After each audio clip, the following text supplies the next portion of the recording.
Assalamualaikum warahmatullahi wabarakatuh. Di sini kami akan mempresentasikan tentang energi ombak. Sebelumnya, nama saya Alun Alam Sarahman dan rekan saya Novia Cahyani Tias.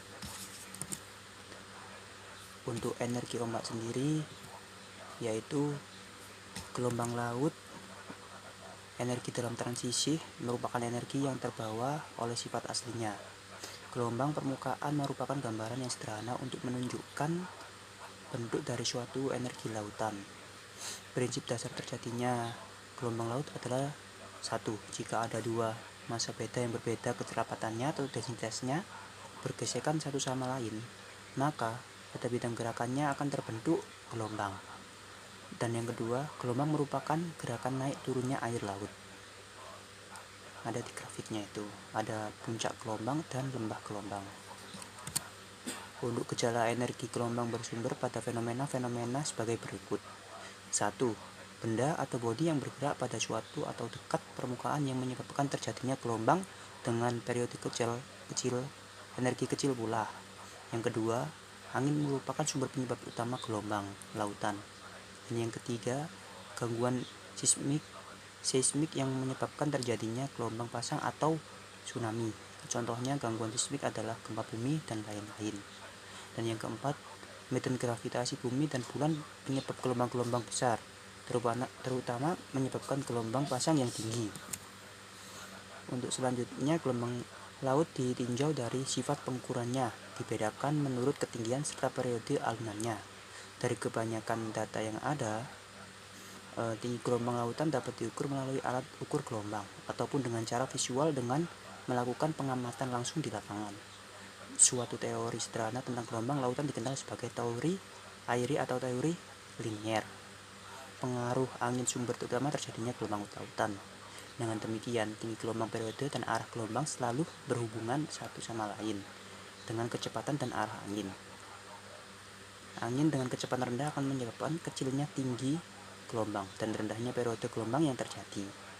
Sedangkan angin yang kuat dan ribut akan menyebabkan variasi tinggi serta periode gelombang yang mengarah ke berbagai penjuru.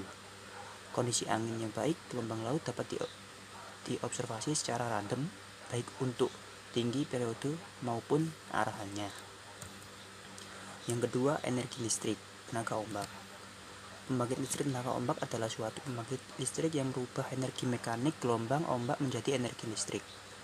Konstruksi pembangkit listrik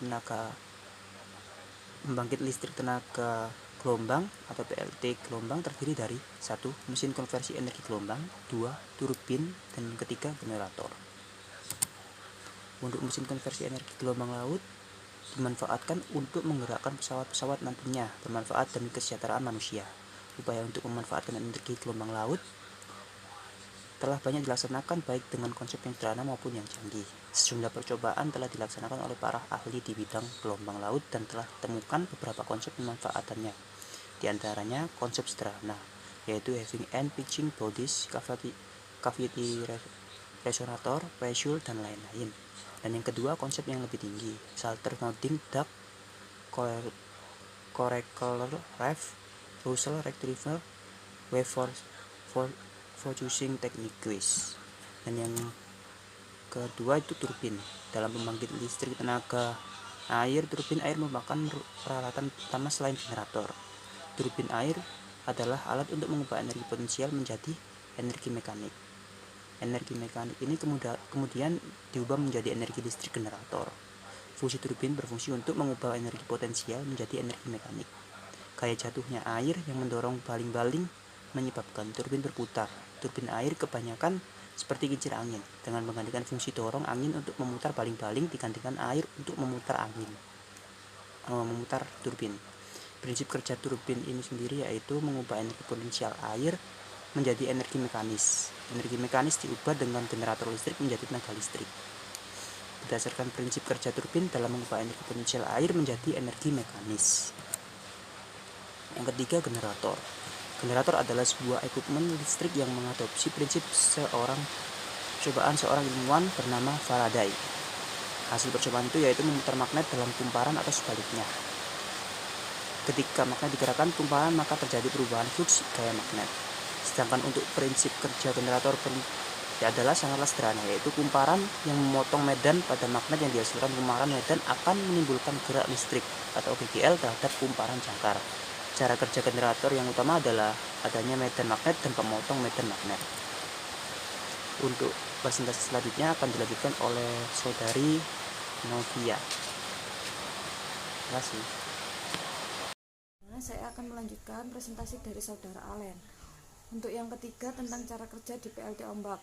Dalam sistem pembangkitan tenaga gelombang ombak, ada beberapa peralatan yang penting sangat berperan mulai dari awal proses hingga tenaga listrik dihasilkan. Nantinya tenaga listrik tersebut akan disalurkan kepada para konsumen. Peralatan tersebut yaitu yang pertama mesin konversi energi gelombang, yang kedua turbin, dan yang ketiga generator.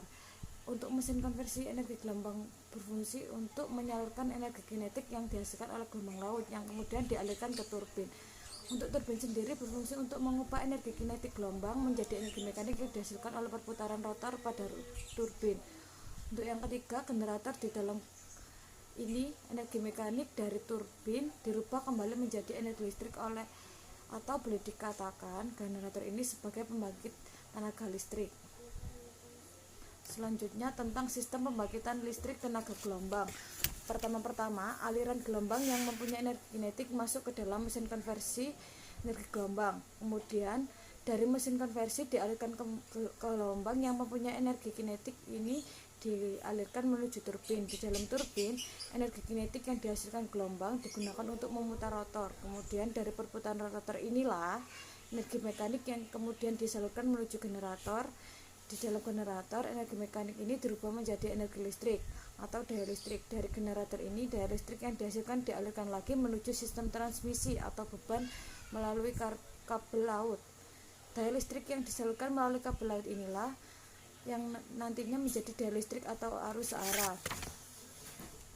Selanjutnya, tentang kelebihan dan kelemahan energi ombak. Untuk kelebihan tenaga ombak, yang pertama sebagai sumber energi terbarukan, yang kedua sebagai sumber energi bersih dan tidak menimbulkan polusi, yang ketiga memiliki energi potensi yang sangat besar dan bermanfaat bagi pembangkit listrik, yang keempat adanya proyek pembangkit listrik yang dibantu dengan ombak akan memberikan banyak kesempatan kerja di bidang konstruksi dan operasi pemeliharaan, yang kelima memiliki keuntungan dan prediktabilitasnya karena ombak mudah untuk diprediksi. Untuk kelemahannya yaitu yang pertama, teknologi energi ombak laut belum sepenuhnya berkembang. Terus yang kedua, memanfaatkan energi gelombang laut dapat memiliki efek negatif dari sudut pandang lingkungan seperti kehidupan di laut, mengganggu pemandangan landscape dan polusi suara. Yang ketiga, karena proyek energi gelombang laut membutuhkan lokasi yang gelombangnya cukup kuat, konsisten, instalasi pembangkit listrik tenaga gelombang juga harus dibangun dengan sangat kuat agar dapat menahan kondisi cuaca yang sangat buruk. Selanjutnya, membutuhkan investasi yang besar dan resiko korupsi terhadap alat-alat yang mudah berkarat bila terkena air laut. Sekian presentasi dari kelompok saya tentang gelombang laut. Wassalamualaikum warahmatullahi wabarakatuh.